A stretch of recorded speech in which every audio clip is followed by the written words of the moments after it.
Hello everyone, and welcome to Servant of Christ Ministries.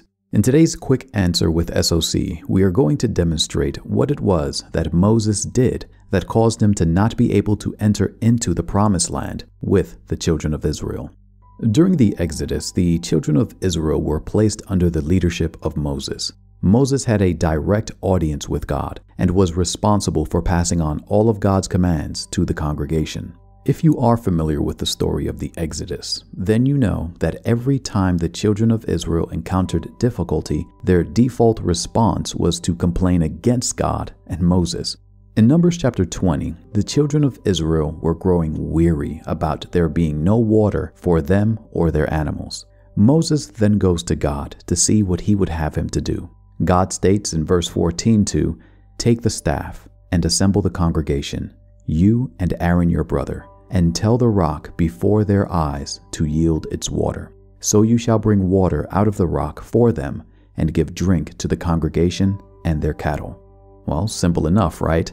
Well, Moses had been dealing with the complaining of the children of Israel for quite some time and became frustrated. Here is Moses' response. In Numbers chapter 20, verses 10 and 11, it states, "Then Moses and Aaron gathered the assembly together before the rock, and he said to them, 'Hear now, you rebels, shall we bring water for you out of this rock?' And Moses lifted up his hand and struck the rock with his staff twice, and water came out abundantly, and the congregation drank and their livestock." Now you may be thinking, well, didn't God tell him to strike the rock to give them water? The answer is no. God did not ask Moses to strike the rock.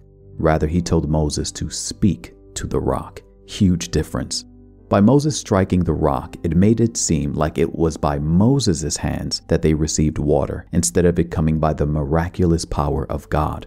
It was because of this moment of disobedience that God chose not to allow Moses to enter into the promised land.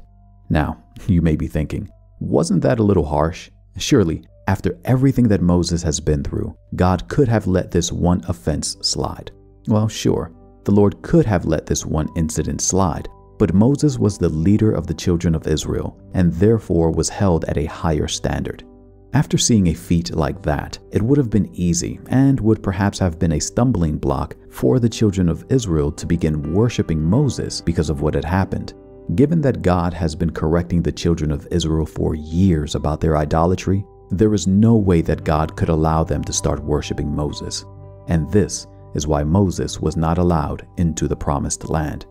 I pray that this quick answer with SOC was helpful. If you have any other questions that you think could be answered quickly, please feel free to leave a comment below or email me at servantofchristministries@gmail.com. And don't forget to smash that like button and subscribe and click that notification bell to be alerted when new videos are released. Also, if you enjoyed this video and would like to support this ministry, there are links in the description box below where you can help.